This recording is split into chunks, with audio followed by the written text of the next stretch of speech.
தமிழக வெற்றி கழகத்தினுடைய இந்த நிர்வாகிகள் தொண்டர்கள் போறது இது தமிழக வெற்றி கழகமா தமிழ்நாடான்னு வந்து பார்க்கணும். அந்த அளவுக்கு நீங்க வந்து வீட்டுல விட்டு வெளியே வராம இவ்வளவு பேசுறாங்க. அதுதான் எனக்கு ஆச்சரியமா. அந்த இரும்பு கதவை தாண்டி வெளியே வராம வீட்டுக்குள்ளே வராது என்ன பேச்சு பேசுறீங்க. எந்த அரசியல் தலைவராவது இந்த அளவுக்கு இறங்கி எக்ஸ்பிளைன் பண்ணிருக்காரா? வீரோ கூட அதிக அளவுக்கு மக்கள் புரியுற மாதிரி எக்ஸ்பிளைன் பண்ணிருக்காரு. பாருங்க அப்படின்னு கொண்டாடுறாங்க. வெளியே வர சொல்லுங்க. கேள்வி வெளியில வர சொல்லி அவன் எழுதி கொடுத்தாங்க. டிவிக்கு ஆதரவாளர்ஸே வந்து கமெண்ட்ஸ்ல பார்த்தா பாராட்டுறாங்க, அப்ரிஷியேட் பண்றாங்க, ஷேர் பண்றாங்க. டேக் எடுக்காம பேசிருக்காரு, ப்ராம்ப்டர் வச்சு பேசிருக்காருடா மாப்ள, அதனாலதான் வந்து இப்படி பேசிருக்காருலாம் கலாய்க்க வச்சு பேசிருக்காப்ல. எஸ்ஐஆர் அதை வந்து பக்கத்து வீட்டுல இருக்கிறவங்க ஃபில் பண்ணி கொடுங்க, நீங்க ஃபில் பண்ணுங்க. முக்கியமா ஜென்சி கிட்ஸ் வந்து இதை வந்து இல்ல நீங்களும் ஃபில் பண்ணிட்டு உங்க சொந்தக்காரங்க பக்கத்துல இருக்கவங்க எஸ்ஐஆர் ஃபார்ம் வாங்கி ஃபில் பண்ணி கொடுத்தாங்களா, அவங்களுக்கு சப்போர்ட் பண்ணுங்க. முக்கியமா ஜென்சி கிட்ஸ் வந்து ரொம்ப முக்கியம். இதை நீங்க பண்ண வேண்டியது. ஏன்னா நம்மளுடைய நண்பா நண்பீஸ் தாவைக்கு பார்த்து ஆதவர்ஜுனா இந்த எஸ்ஐஆர் ப்ரொடெஸ்ட்ல பேசும்போது அந்த கட்சியிலே முதல் தற்கொலையா வந்தாங்க. தாவேக்கா விஜய ரொம்ப குறைத்து மதிப்பிடுறீங்களா அப்படின்னு? மதிப்பிடவே இல்லை. நேயர்களுக்கு வணக்கம். நிகழ்ச்சியில் சிறப்பு விருந்தினராக முதல் விருந்தினராக ஃபர்ஸ்ட் லைன் ஆசிரியரும் மூத்த பத்திரிகையாளருமான உமாபதி கிருஷ்ணன் இணைந்திருக்கிறார். பேசலாம். வணக்கம் சார். வணக்கம்மா. வணக்கம்மா. நல்லா இருக்கு. எங்களுடைய இந்த சேனல் நல்லா வரட்டுமா, சூப்பரா வரும். சேனலுக்கு முதல் பேட்டி நீங்க தான்.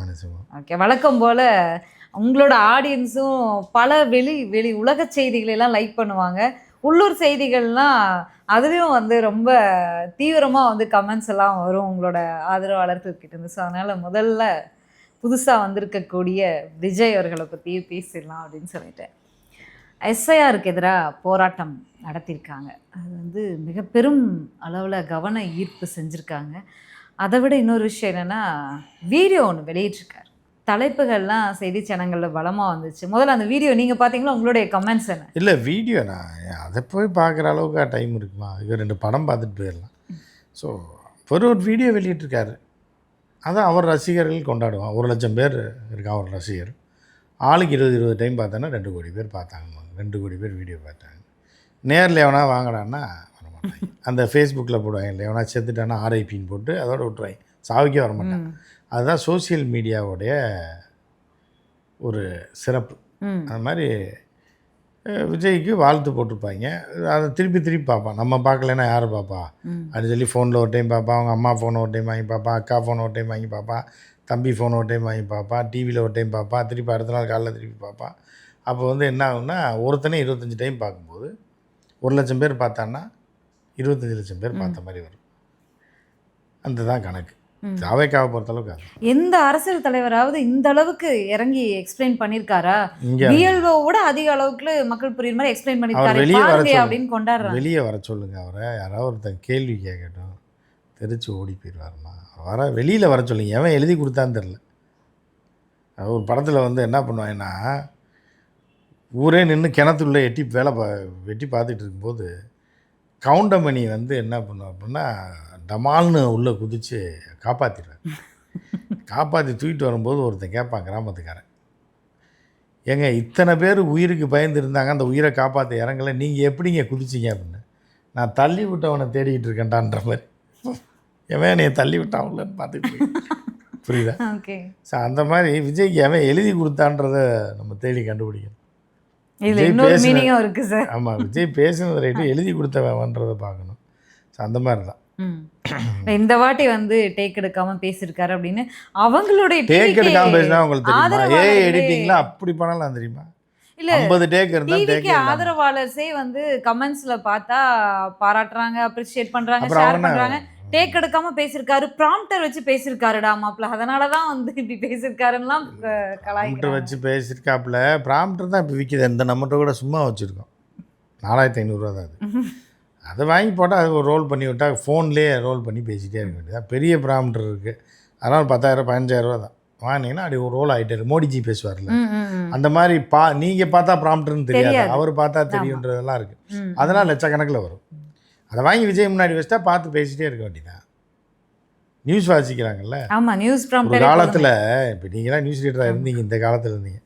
நாங்கள் சின்ன வயசில் இருக்கும்போது ஃபாத்திமா பாபு இந்த இவங்கெல்லாம் இருந்த காலத்தில் என்னன்னா, அதாவது மக்கள் படிக்காமல் அந்த அம்மா பாரு எல்லா நியூஸும் எவ்வளோ மனப்பாடமாக படிக்குது அப்படின்னு. இப்போயே அப்படி இருக்குன்னா அந்த காலத்தில் எப்படி இருக்கு பாருங்கள். அந்த மாதிரி தற்கொலைகள் இன்னும் இருக்கான்றது 25 வருஷமாக இருக்கான்றது தான். அந்த காலத்தில் தெரியாது சொன்னாங்க. சரி, ப்ராம்ப்டர்னு ஒரு விஷயம் இருக்குது, ஒரு டிவி தூர்தர்ஷன் தான் இருந்துச்சு, அதில் முன்னாடி எழுத்து போய்கிட்டே இருக்கும், பார்த்து படிப்பாங்கன்றது யாருக்கும் தெரியாது. ஆனால் இந்த காலத்துலேயும் நம்புகிறான்றப்ப அவன் எவ்வளோ காலமாக அந்த காலங்காலமாக தற்கொலையாக இருக்கான்றான்ன்றது தான். அதனால தான் அந்த கட்சின்னு ஒன்று ஆரம்பித்தா ஓட்டுறாங்க.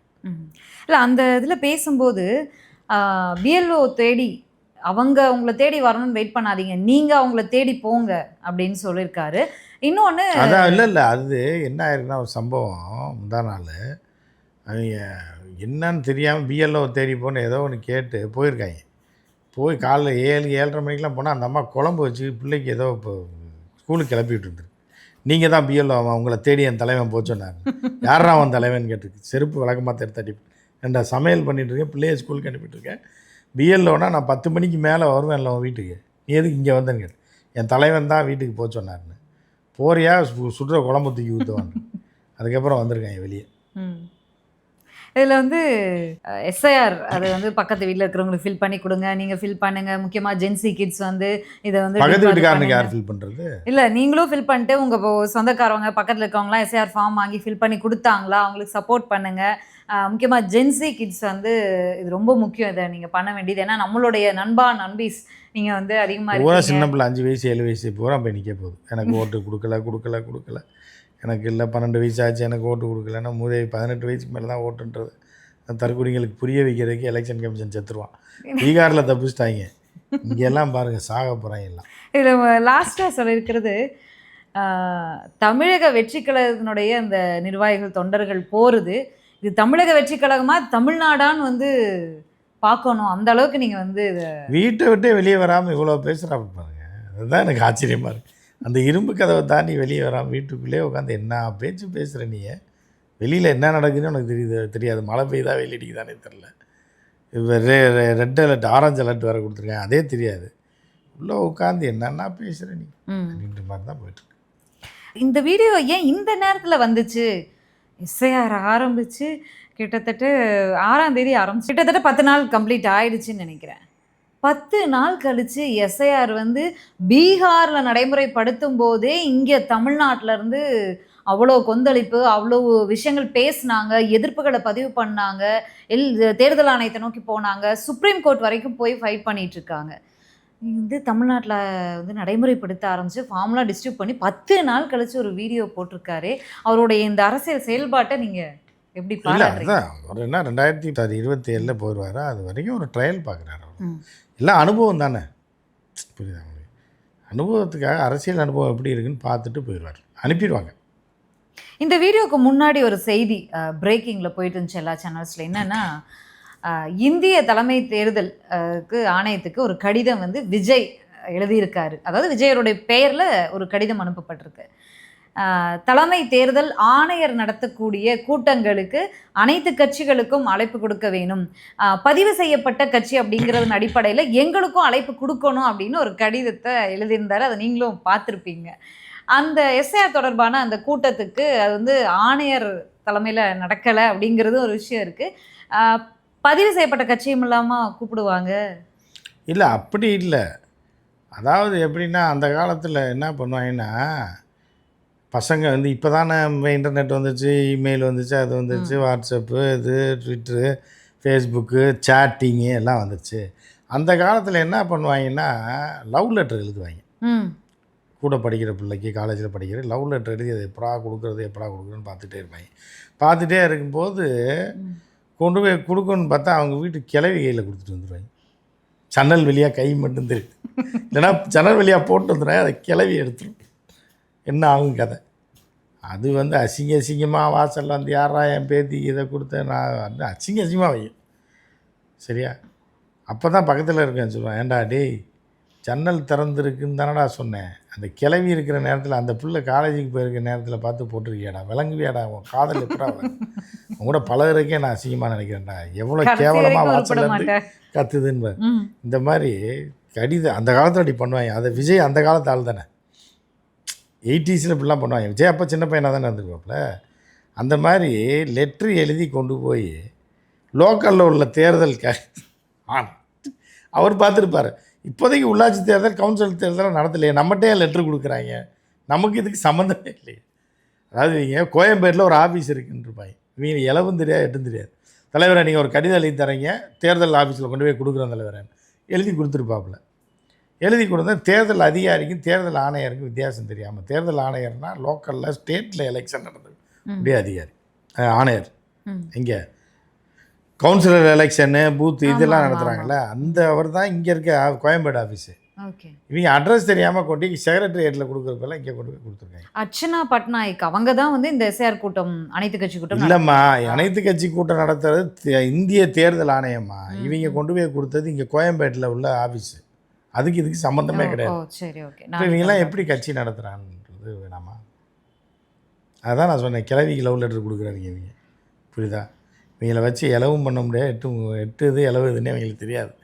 இதெல்லாம் காமெடி பீஸாக தான் நான் ஆரம்பத்தான் சொல்லிகிட்டு இருக்கேன். வடிவேல் வந்து சினிமாவில் காமெடியன், விஜய் வந்து அரசியல் காமெடியன். இல்லை, இந்த கேள்வியை நான் உங்ககிட்ட ஒரு 3-3வது முறையோ இல்லை 4வது முறையோ கேட்குறேன்னு நினைக்கிறேன்.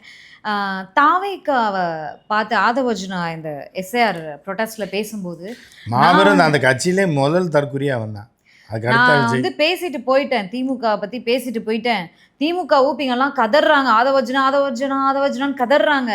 ஏன் பயப்படுறீங்க சிஎம் சார் அவர்களே அப்படின்னு ஆதவர்ஜுனா இந்த நாய் கடிச்சா பயப்பட தான் செய்வாங்க. உடனே போய் ஊசி போடணுமா நம்ம? நான் ஆதவர்ஜுனா நாயின்னு சொல்கிறேன்னு நினச்சிடாங்க. நீங்கள் அப்படி இப்படி போட்டிங்கன்னா பாவம். திடீர்னு நீங்கள் ரோட்டில் போயிட்டுருக்கீங்க, சரி உங்களை வேணாம், உங்கள் கூட வர்ற யாரையா நாய் கடிச்சிச்சு, பதறுவீங்களா பதற மாட்டீங்களா? கண்டிப்பாக. உடனே ஆஸ்பத்திரிக்கு ஓடுவீங்களா ஊட்டி இது ஊசி போடுறது. அப்போ அந்த நாய் நினைக்கும், பாரு நம்ம கட்டிச்சோன்னு எப்படி பதறிட்டு ஓடுறான் பாரு, ஓடி 2 பேர் எப்படி ஓடுறாங்க அப்படின்னு அந்த நாய் சொன்னால் எப்படி இருக்கும்? அந்த மாதிரி தான் இது. உதாரணத்துக்கு தான் சொல்கிறேன், நீ யாரையும் நாயின்னு சொல்லலை, நாயை தான் நாயின்னு சொன்னேன். ஓகே, ஆதவர்ஜுனான்னு போட்டு விட்றாதீங்க. எஸ்ஏஆர் ப்ரொட்டஸ்ட் எல்லாம் பண்ணுறாங்க, அதுக்கு வரும். அதுக்கு முன்னாடி விஜய் பேசியிருந்த அந்த வீடியோவில் எஸ்ஐஆர் நடைமுறைப்படுத்தலாம், அது நம்ம இப்போ அப்போ அதெல்லாம் வந்து இப்போது எலெக்ஷன் வர கிட்டத்தட்ட 5-6 மாதம்தான் இருக்குது, இந்த நெருக்கத்தில் பண்ணுவது வேறு திட்டங்கள் அப்படின்னு அப்போ பீகாரில் நடத்தும் போதிலிருந்தே தொடர்ந்து குரல் கொடுத்துக்கிட்டு இருக்காங்க. விஜய் அவர்கள் பேசினார், கடைசி வரைக்கும் பாஜகனோ மத்திய அரசுனோ எந்த ஒரு அது எப்படிமா சொல்லுவார் அவர்? எஸ்ஏஆர் நடத்துறது அவங்க தானே சார், திமுக காசு அவங்க தானே கொடுக்குறாங்க. எப்படி என்னையவே பேசி ஏற்று பேசுவியாடா நீ அப்படின்னா என்ன பண்ணுவீங்க? என்கிட்ட காசு வாங்கிட்டு என் ஆளே ஏற்று பேசுகிறியா நீ அப்படின்னா என்ன இருக்கும்? ஸோ அந்த மாதிரி தான் இவங்க பாருங்கள், இன்னும் பல குளறுபடி பண்ணி 2 ஓட்டு போட்டு செல்லா ஓட்டை ஆக்கி விட்ருவாங்க. புரியுதா அவங்களுக்கு? ஓட்டு போட எப்படி தெரியாது. ஏன்னா தேர்தல் ஆணையர் யாருன்னே இவங்களுக்கு தெரில, கொண்டு போய் கோயம்பேடு பஸ் ஸ்டாண்டில் கொடுத்துட்டு வந்திருக்காங்க. இந்த நம்ம ஸ்டேட்டு தேர்தல் ஆணையர்கிட்ட. அப்போ இவங்க ஓட்டு போடுறதுக்கு எங்கே போய் இப்போ பூத்து மாதிரி போயிடுவாங்க, 2 பேருக்கு ஓட்டு போட்டுருவாங்க. கடுப்பில் திமுக ஒழிக்கணும்னு திமுக விஜய்க்கு டிவிக்கே 2-3 குத்து தலைவர் பாசத்தில் குத்துனாலும் குத்துவாங்க. அந்த மாதிரி நிறையா பண்ணுவாங்க. அது இனிமேல் தான் எலெக்ஷன் அப்போ தான் பார்க்க முடியும். இல்லை, முன்னாடி கேட்க வந்த கேள்வி, தாவேக்கா விஜயை ரொம்ப குறைத்து மதிப்பிடுறீங்களா அப்படிங்கிறது? நம்ம மதிப்பிடவே இல்லையம்மா. இப்போ ஒரு சேட்டு கடை ஒருத்தர் வச்சுருக்கேன், அவன்கிட்ட போய் நகையை ஒரு 10 கிராம் அடகு வச்சிங்கன்னா பரவாயில்ல, இரும்பை கொண்டு கொடுத்துட்டு யோ எதனா இரும்பை ஒன்று குறைச்சி மதிப்பிடுறியா நீ அப்படின்ற மாதிரி இருக்குது நீங்கள் கேட்குறது. சேட்டு கடையில் அடகு வைக்கிற இரும்பையாக கொண்டு போவாங்க. அந்த மாதிரி நீங்கள் வந்து என்கிட்ட கேள்வி கேட்குறது சேட்டு கடைக்கு இரும்பை கொண்டு அடகு வைக்க போகிற மாதிரி இருக்குது. அது இப்போ இரும்புன்னு தெரியும், அதை கொண்டு வந்து இதை குறைச்சி மதிப்பிடுறீங்களான்னா நீங்கள் வச்சுங்க, இரும்பை வச்சு நீங்களே எதாவது பண்ணிக்கங்க, என்ன இருக்குது? அதே இதுக்கு ஏன் கடைக்கு எடுத்துகிட்டு வரீங்கன்னு தான் நான் கேட்பேன். தாவேக்கா முன்னாடி பேசியிருந்தோம், நம்ம வேறு இடங்களில் பேசியிருந்தோம். முதல்வர் வேட்பாளர் எங்கள் தலைவர் தான், எங்கள் தலைவர் முதல்வர் வேட்பாளரை ஏற்றுக்கொண்டு வரக்கூடிய கட்சிகளுக்கு கூட்டணியில் இடம் உண்டு அப்படின்னு சொல்லியிருக்காங்க. அப்போது பாஜக ஏற்றுக்கிட்டு போனாலும் போகலாம், அதிமுக போகிறதுக்கு வாய்ப்பு இல்லை, வேறு யாரெல்லாம் போவாங்க, கூட்டணிக்கு யாராவது போகிறதுக்கு வாய்ப்பு இருக்கா தாவேக்காவிடம்? நீங்கள் இவ்வளோ மூச்சாத்தி அந்த கேள்வியை கேட்க வேண்டியதில்லை. ஒரு பஸ் ஸ்டாண்டு, ஏன்னா இந்த திருவண்ணாமலைக்கெல்லாம் போவேன் கிரிவலத்துக்கு ஒரு பஸ் ஸ்டாண்டில் ஒரு பஸ்ஸு நிற்கிது. ஏற்கனவே ஒரு 200 பேர் அடித்து முண்டி ஏறிக்கிட்டு இருக்கான், ஜன்னல் வழியால் ஏறிட்டு இருக்கான்.